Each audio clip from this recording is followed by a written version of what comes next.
This morning we are being the world's laziest photographers. We may have walked like 30 steps to get to where we're at. It's one of those hot days. It's summertime, July in Arizona. It's a little bit humid, but it's not too bad.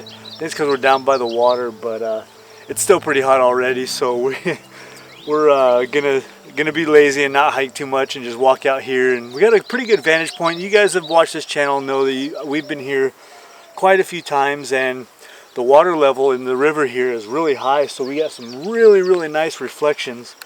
So I think we're just gonna we went down closer to the river, down low, to see how that looked.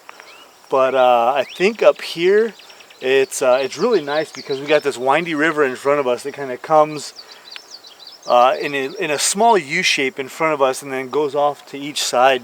We're gonna have some side light here from the sunrise, so it's gonna be really nice. I think it's a little bit too overcast. We might not get any color at all.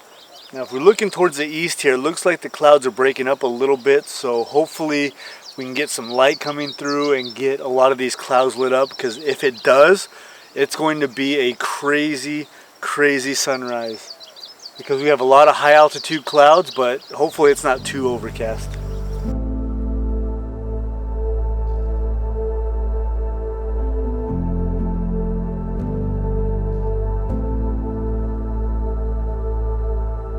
So I think Chris and I both have decided to get down a little bit lower and get closer to the water. The more we look at things and the conditions, I think we're gonna get close to the water like we wanted to earlier before we went up high to look at that pano. I still want to do a pano, but I think I want to get right on the water, so it's just simple, all reflection. So mountain, sky, reflection. If we get a colorful sky, then I'm gonna have a lot of real estate down in the bottom of the frame for color, as well as the top. So I'm gonna do like a 20mm pano, probably like 8 shots, and yeah, I'm gonna take you guys down there right now. So one of the questions I get a lot, I've been on workshops where the participants have asked me about using a polarizer filter when it comes to reflections. Like, oh, I should use a polarizer maybe to enhance, make that reflection. And actually a circular polarizer works the opposite way.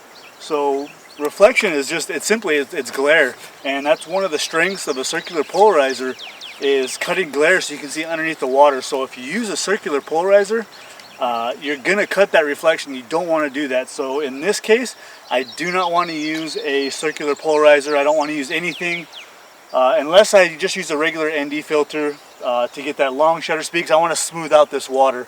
Other than that, I don't want to use a filter at all for anything. I got absolutely nothing this morning. I couldn't find any composition. I was up a bit higher and tried to do something vertical, but it wouldn't work out.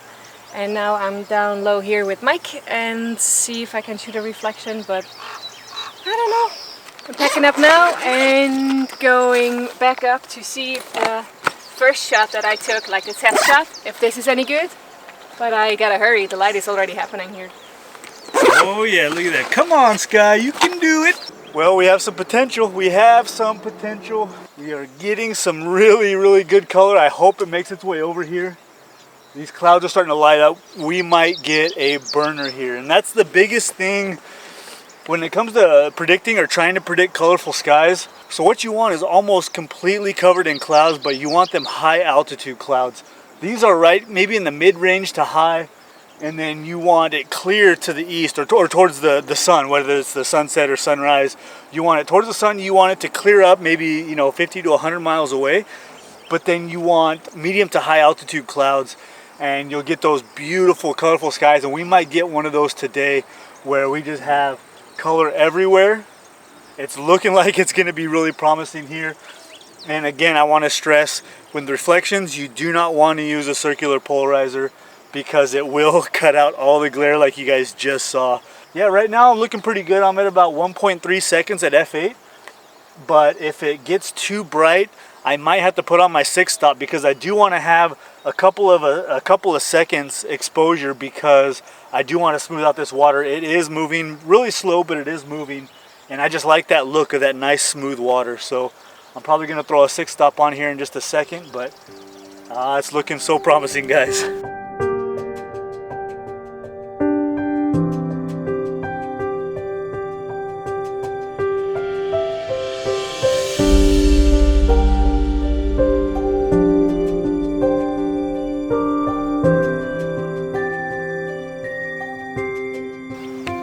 sky didn't do what we asked it to. It started to get over towards us, and then as soon as it got to a point where it would be in our photo, gone, which happens sometimes. Every once in a while you get like a second burn when that sun gets right at the horizon, but I think the sun's already up. It's just too cloud covered. But not all is lost. I think the cloud structure is really, really nice, and it's a lot of texture in the clouds and everything, so it's still going to be a nice photo, I think, just not a super colorful one. And I didn't really care for a second there, just because we saw this otter, and you don't see him too much in Arizona, but it was kind of cool watching him swim around. I got a little bit of footage of it. And then yeah, I wanted to talk about reflections just a little bit. And reflections is one of those things where, you know, you don't want to put your horizon at 1/3, you know, use the rule of thirds or something like that, or leading lines. What it does is it provides some foreground interest, especially if you have really cool cloud structure or something in the foreground. So putting that horizon right in the middle gives it that sense of symmetry, and that's really pleasing to the eye. You don't need to follow the rule of thirds, I think, when it comes to reflection. So I'm putting that horizon for me right smack dab in the middle of the frame, and then I want to make sure that when I do my crop, whatever it happens to be, that I have just as much room at the top from the mountain, just as much sky from the top of the mountain up to the top of the image as the bottom. Give it that sense of symmetry. I got the horizon right in the middle. If you crop it to where you have more room on the top or the bottom, it's going to look completely unbalanced, especially if you put that horizon right in the middle there. So you got to take these things into consideration when you're doing a reflection shot like this. Very simple, but you do have to take some care.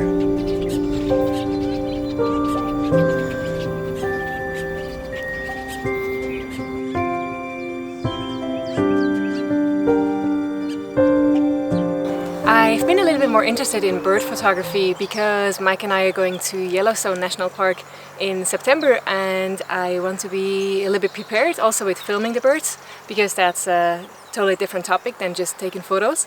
So I'm doing some exercises here and filming the birds here.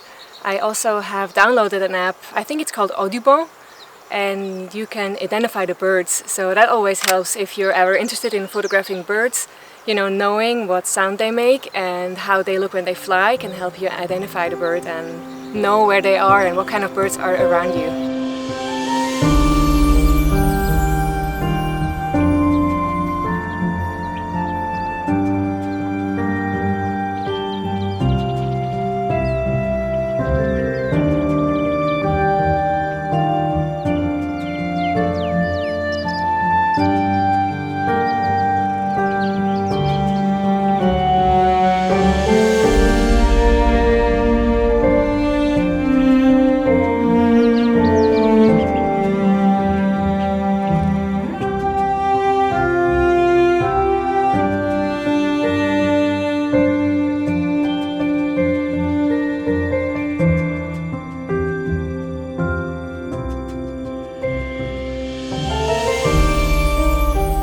No color, unfortunately, but really beautiful structure in the clouds, beautiful reflections, but I guess you can't have everything.